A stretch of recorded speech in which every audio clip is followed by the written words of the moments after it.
Welcome to day 2 of 2022 SEC Football Media Days. This is the hardcore crew. This is the crew that wants to learn about football officiating and football rules. And so we're going to meet that expectation. Over the next 30 to 45 minutes, you're going to have a graduate level degree in managing the game of football from an officiating perspective. I'm going to introduce now John McDaid. John is our coordinator of football officials. He'll be entering his 3rd season. He was hired and supposed to meet with our athletics directors the day we shut everything down in 2020. So his first year as our coordinator was managing through the pandemic last season. We look forward to his work in the season ahead. Notably, John worked in a number of conferences prior to his time as a white hat or a referee in the Southeastern Conference, including the Mid-Eastern Athletic Conference, the Big East Conference, the American Athletic Conference, and his on-field career concluded with his time as a referee in the Southeastern Conference. So welcome to the stage, SEC Coordinator of Football Officials, John McDaid. Thank you, Greg. Good morning, everyone. Media Days is the de facto kickoff for the football preseason, and it's an exciting time. Everyone's undefeated. No one's suffered any in-season injuries yet. What can be accomplished in the season, the sky's the limit. But it also means there hasn't been any football officiating controversies yet, which means officiating is a non-compelling topic. And that's good for the officiating business, right? That puts a smile on my face. There's a reason we're here at 8:15 in the morning to talk about officiating. So thank you for being here. I have 3 general topics I'm going to talk to you about today. The first is using the NCAA data for FBS football for the 2021 season. I'll kind of give you a state of the game at high level using those statistics. Secondly, we're going to be talking about the new rules, and this year there is a new playing rule that without a doubt affects how the game's being coached and how the players need to perform on the field. And then the third thing I'm going to provide to you is something a little out of the ordinary for me to be talking about at Media Days. It's a what-if scenario, a what-if about the playing rules, that if we made a tweak here, what would it do to the game? And it's a topic that's been talked about on and off for years, and I think you'll find that topic compelling. So, with that,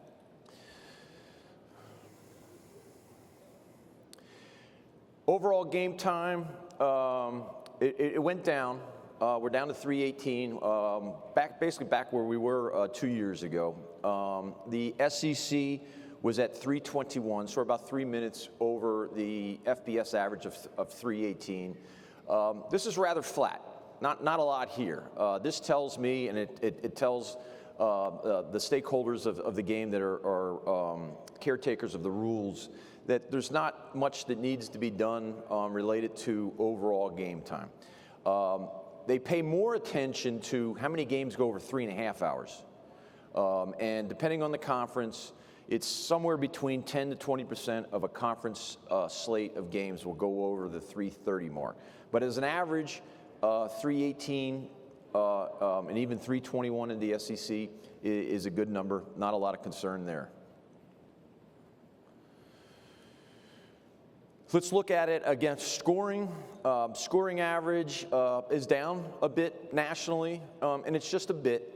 The SEC was just above the national average, but not even by a whole point. So you can see that there is some dependency between these two curves. As scoring goes up, game time typically goes up. As scoring goes down, game time typically goes down. It's rather intuitive. Nothing here that's alarming. Nothing here that the stakeholders of the game thought they needed to react to.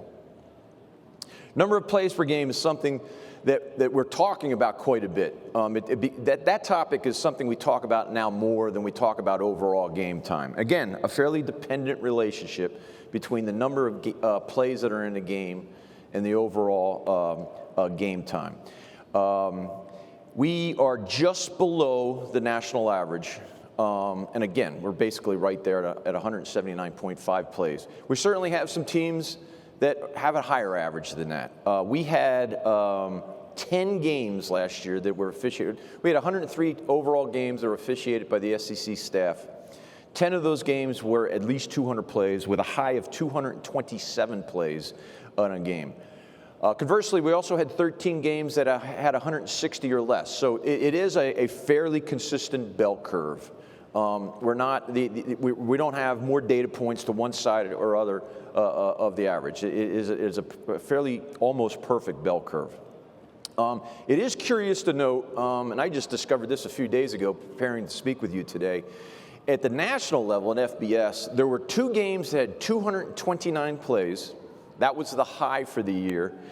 There was a game that had 127 plays played in the Big 12 conference. And I find this interesting because that's an 80% variance from the lowest number of plays in a game to the highest number of games. And there's not much that we talk about looking at statistics of where the state of our football that has an 80% delta. That's pretty striking.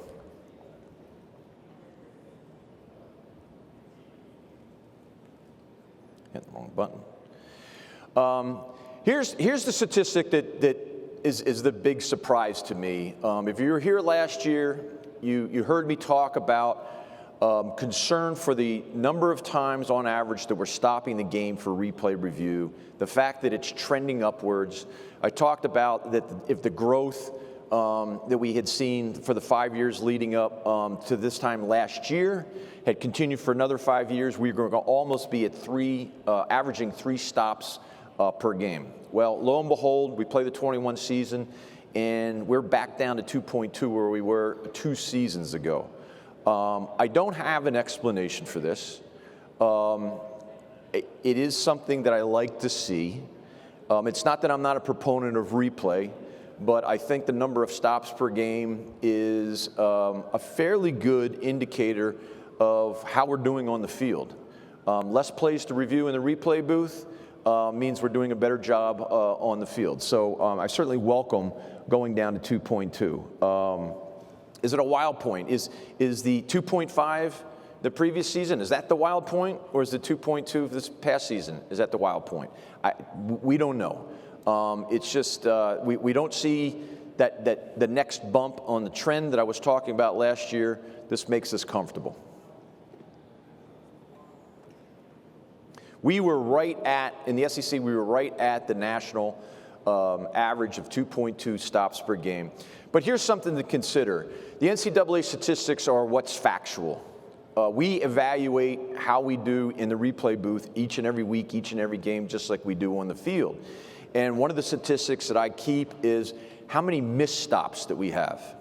When you're evaluating in a replay program, the 2 big statistics that you're always monitoring is how often do you get the correct outcome when you stop the game for a replay review? I call this accuracy.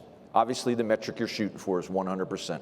100% of the time, when you stop the game to go to replay, you come out with the correct outcome. The second statistic is how often do we fail to stop the game when there's some compelling video evidence that says maybe we need to take a second look at this. The tempo of our game challenges us in this area. And it's one of the things that we worked with our officials on this past off season is their ability to get to 2 or 3 camera angles in just a 10 or 12 second window to account for the up-tempo offenses that we see in our conference. And we can figure out whether there is compelling video evidence or not, or whatnot. We had 5 missed stops in, it's a judgment on my part. In reviewing the 103 games that we officiated last year, we had 5 missed stops last year. And if you do the math with 103 games overall, our 2.2 should have been 2.25 or 2.3. So I wish we were I'm here to say to you today that we were at 2.3 because that means we had 0% missed stops on the season. But we're in a good place overall nationally with just 2.2 reviews per game. The next thing we'll be looking at is our fouls per game. This is almost a straight line. A low of 4.2 fouls per game nationally across the FBS in 2016. We just had another season with 14.4. The SEC was just below that with 14.3 fouls called per game. And you can see there doesn't seem to be, there's probably the least amount of dependency between these two curves than anything that I've shown you. The number of fouls per game doesn't appear to dictate what your game time is going to be, like we saw with scoring or the number of plays during a game. And I believe this is the last curve I'll show you with FBS data from the NCAA. This is the number of targetings per game. We went down here. Just one targeting call every 5 games on average in FBS for the 2021 season. This is reflective of just how the game is being played. We did not officiate this any different between 2020 and 2021. The definition of what is targeting was constant. Our point of emphasis on targeting is no different. But it's statistically significant how much it went down year over year. Again, can't necessarily explain this other than hopefully it represents that the athletes are recognizing the rule, how the game needs to be played legally, and it's showing up here in the fact that we have less targetings per game than we had the year before. We were right at the 0.2 targetings per game, one targeting every 5 games in the SEC for the 21 season. This curve, I already talked, so the blue curve is the number of stops per game over the last 11 years. I used this chart last year, and obviously I added one more year onto it. I already talked about that 2.2. This is the orange line is the average review time across the FBS once we do stop a game. It's rather flat. We had a low of 114 in 2013. We're up to 125 in 2021. This is something where we monitor more. How often do we have reviews more than 2 minutes? Then, hey, we're at 125. Can we shave 3 or 4 or 5 seconds off? We're in a good place here. I also want to go back to something I said earlier. When you're evaluating where you are for your replay program, your accuracy when you stop the game, did you come to a correct outcome? And did you stop the game every time there was compelling video evidence? Those two statistics are much more important, in my opinion, than what the overall review time is, particularly when we're only taking, on average, 1:25. In the SEC, we were at 1:23. We were 2 seconds quicker than the national average. This is in a good spot. I tell our officials, I'll worry about this number when we get to 100% accuracy and 0% missed stops 2 or 3 seasons in a row. This just shows the number of fouls called per game for the last 5 seasons against the national average. The SEC, once again, continued its trend of being just slightly below the national average. Only in 2018, in the last 5 years, were we above by 0.2 fouls per game. Another way to look at it, here's the SEC's average of 14.3 fouls called per game for the 21 season. I'll add the other 4 Autonomy 5 conferences. You see 2 of the conferences had more, 2 had less. The median of this data set for the 5 autonomy conferences is 14.3. The SEC is right on the median. And if I go and add the group of 5 conferences on the fouls per game, this is how it stacks out. The median here turns into 14.1. The average is 14.4. No, 3, I think it was for 21 season. So that's it. When I look at all of that data, the only thing that really jumped out at me is the fact that our number of replay stops per game went down statistically significant from 2.5 to 2.2. That's a good thing. We'll see what the 2022 season renders in that area. So let's move forward to talking about new playing rules. And I talked about there is one significant change that's going to affect how the game is coached and played, and that is blocking below the waist. Blocking below the waist is still allowed in certain circumstances, but those circumstances have shrunk. There are less opportunities to block below the waist than there were in previous seasons. Still based on the concept of the tackle box, which is 5 yards laterally each direction from the snapper. The snapper is typically the center, but sometimes we have unbalanced lines, and it does affect the definition of the tackle box, and I do have a play that I'll show you to illustrate that. Simply put, for the circumstances where a player is allowed to block legally below the waist, the first requirement is that that player is stationary at the snap inside the tackle box. If you're in motion or you're stationary outside of that tackle box, in no circumstances can you any longer block below the waist legally. Quarterbacks and running backs almost always are in the tackle box. By the way, the tackle box goes all the way to the end line behind the offense. So it doesn't matter the depth of the quarterback, he is always in, or the running back for that matter, always in the tackle box. A wingback needs to get what we say, get a piece of the tackle that's in the tackle box. In other words, some part of the body of the wingback or halfback needs to shade a part of the tackle for that wingback or halfback to be considered to be in the tackle box. This wingback in this position here is in the tackle box, and if he's stationary, he has the ability to legally block low, although he does have extra requirements that I'll get to in a second. Tight ends can no longer legally block low under any circumstance. If you talk to your coaches, this is a fairly big change for them. This is something that they will have to scheme differently because of this rule change. If the wingback doesn't, or a halfback doesn't get a piece of the tackle, cannot block low legally in any circumstance. Anyone split out wide can no longer block low under any circumstance.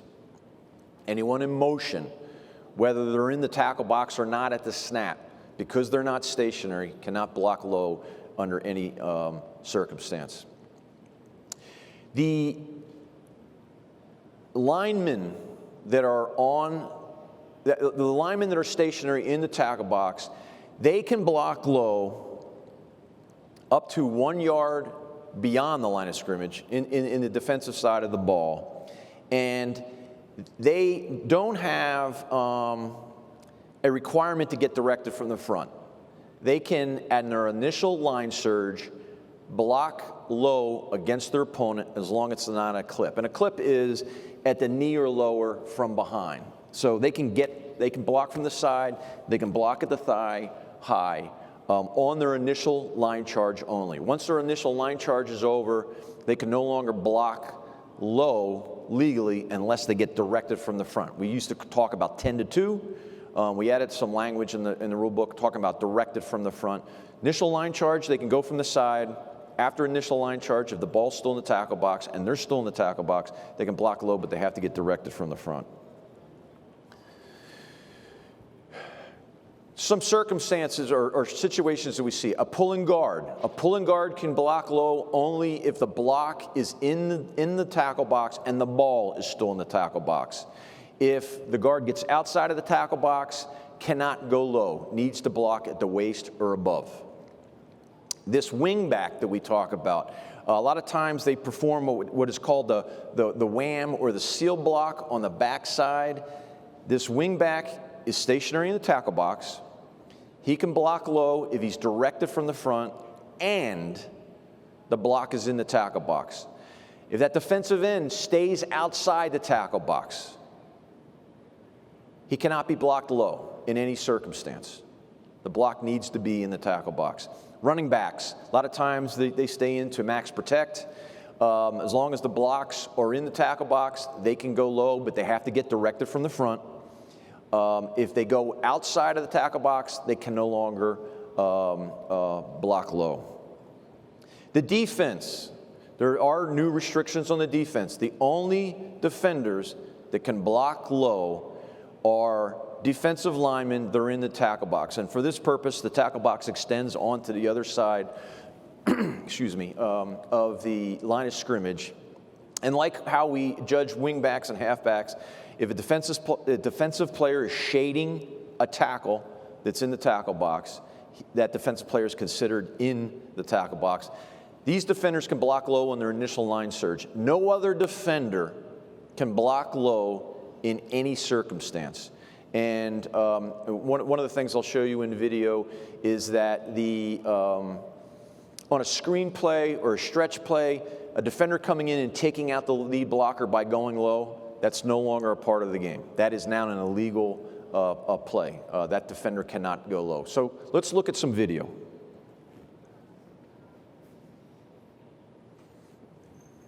Just stop it right here, Ryan.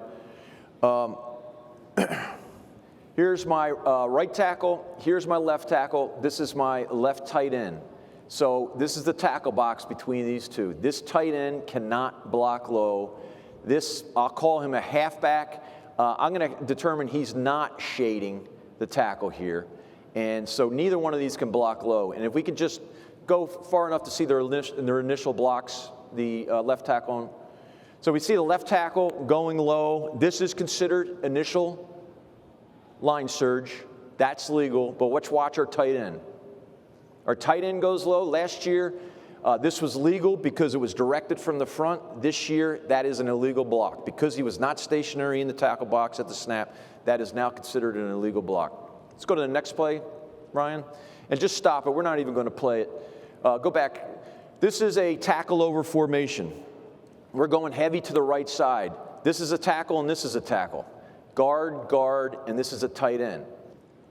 Oh, and the last one is on the defensive side of the ball, can no longer cut the lead blocker. We have a number of rule changes that are in penalty only, which is to say the definition of the foul hasn't changed. How we're going to administer the penalty to it has changed. And I'll go through these. The first is there's a rule. You don't see this that often. In fact, trying to find some video for it, it's very tough because it rarely ever happens. If a receiver, deep receiver, signals for a fair catch, he cannot block a kicker coming down the field unless that receiver has touched the ball. Used to be a 15-yard penalty. The Rules Committee recognized that a simple block doesn't really meet the spirit of what a personal foul is, and personal fouls are the 15-yard penalties along with unsportsmanlike conduct. So they changed this penalty to just a 10-yard penalty. Now, if his block is otherwise a personal foul, let's say he signals for a fair catch and blocks low on a kicker coming downfield, now it is a personal foul for an illegal block below the waist during a change of possession down or a kick down, and it would be a 15-yard penalty. The second is we often have rule changes that are specific to a play or plays that happened. And this is an example of one of them. Illegal touching of a forward pass. So that's the intentional touching of a forward pass by an ineligible player, typically happens by the interior lineman, now carries a loss of down. Last year in previous seasons, it was 5 yards from the previous spot, but you got to replay the down. Now it is a loss of down. There was a play in the ACC 2 years ago. It was a two-point conversion. The design of the play was for an offensive tackle to back up as if he was pass protecting, and then back up enough so that a forward or backwards pass was going to be thrown to him, which is legal, and then he was going to run it with some lead blockers in for the two-point conversion. The execution of the play, the defense disrupted the rhythm of the play, and the offensive tackle did not get deep enough. It turned into a forward pass, and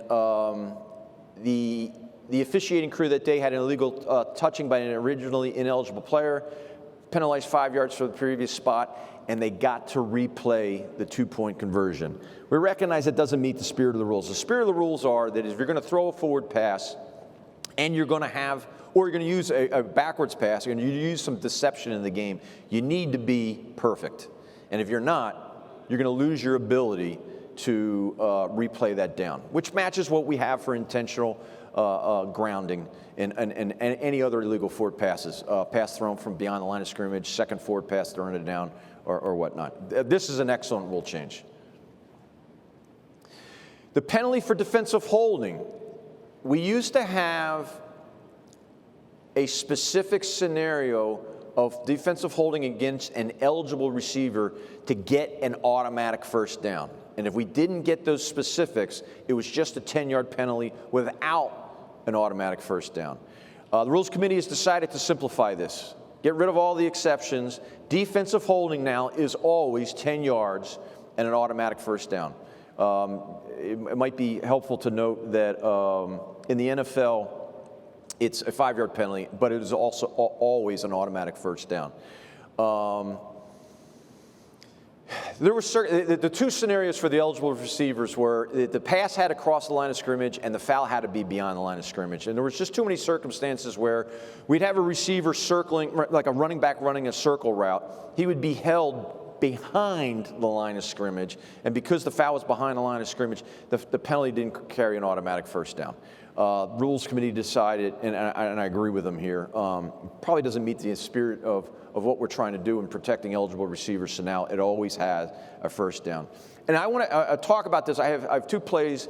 Questions are coming up on if we have hold on a punt, who's the offense and who's the defense? We can go to our last two video plays, please, Ryan. So in this play, we're going to watch, we're just going to watch this. Just keep toggling back and forth. The judgment officials use on the receiving team is that if the receiver at the snap plays the return, is not penetrating into the offensive backfield, has a blocking assignment, he's trying to stop the kicker on kick coverage from getting downfield, we're treating that receiver as an offensive player right then and there. Only if a receiver goes into the offensive backfield for the purposes of trying to block a kick, we're going to treat that player as a defender until he finally stops advancing and turns around and retreats. So on this play, you're going to see that our end at the top of the screen, right here, and our end down here. They're the only two that penetrate into the backfield. So we're going to treat them as defenders, as defensive players, until they're done with this action with the shield. The other 9 receivers we're treating as offensive players right after the snap. So we're going to see a play right here at the plus 48 or the minus 48, depending on your perspective, and he dumps him right here. This is offensive holding. This is not defensive holding. We're going to go back to the previous spot and give the kickers an automatic first down. How could you have a defensive hold on a scrimmage kick, punt, PAT field goal?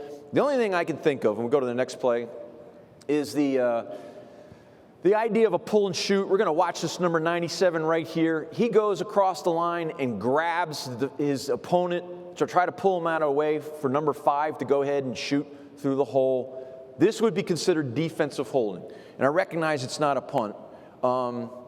I thought sometime in the last 5 years I had seen this kind of action on the shield in front of a punter, but I couldn't find it. That's the only thing I can think of where we would have a defensive holding on the receivers on a kick. Everything else, typically, we're officiating as an offensive hold. We can go back to the slides, please.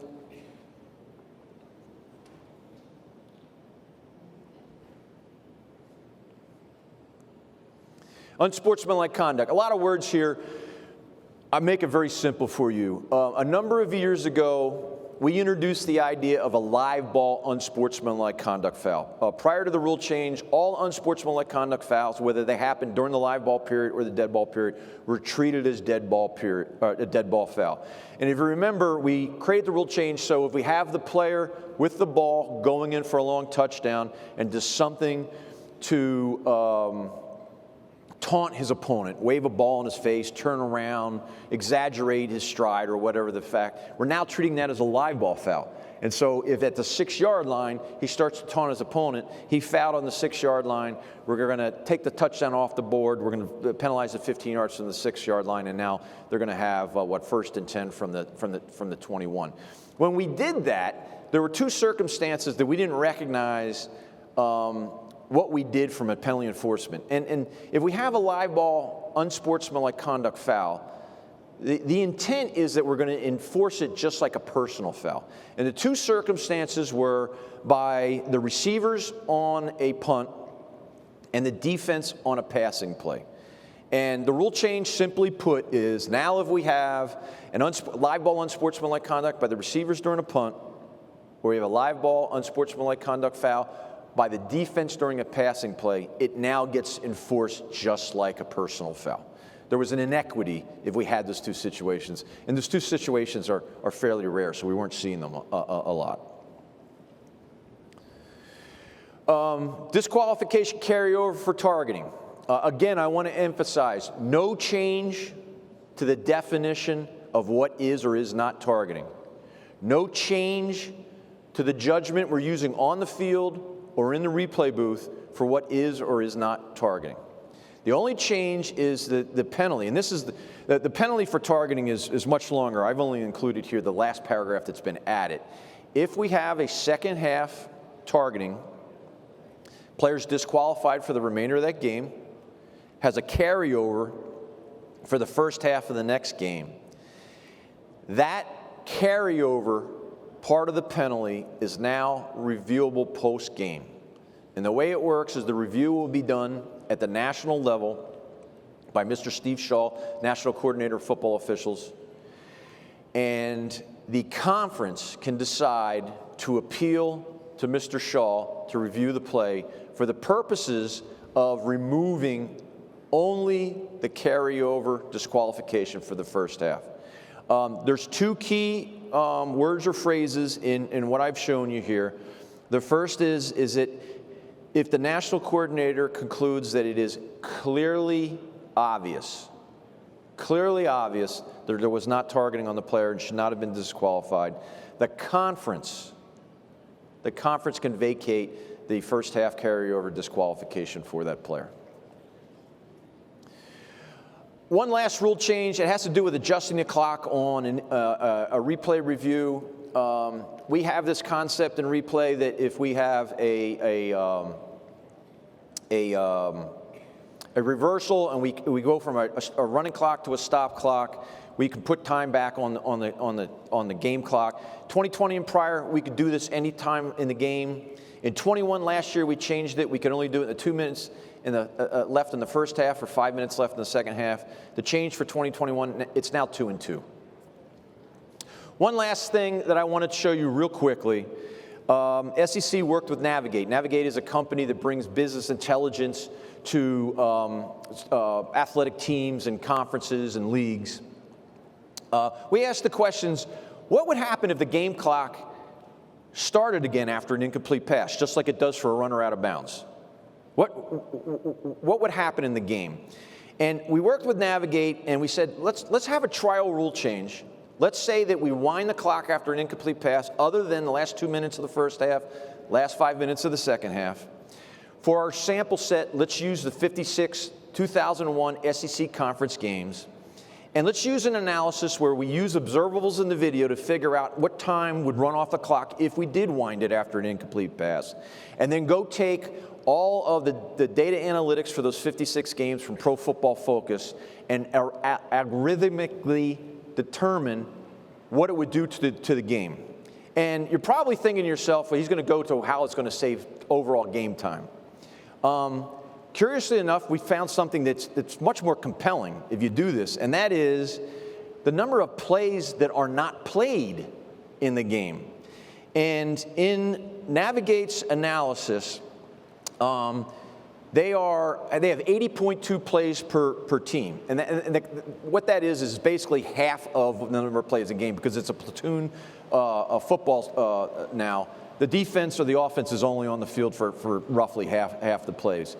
In using the analytics for the sample set, the 2021 season, 962 plays were run on average for each team per game.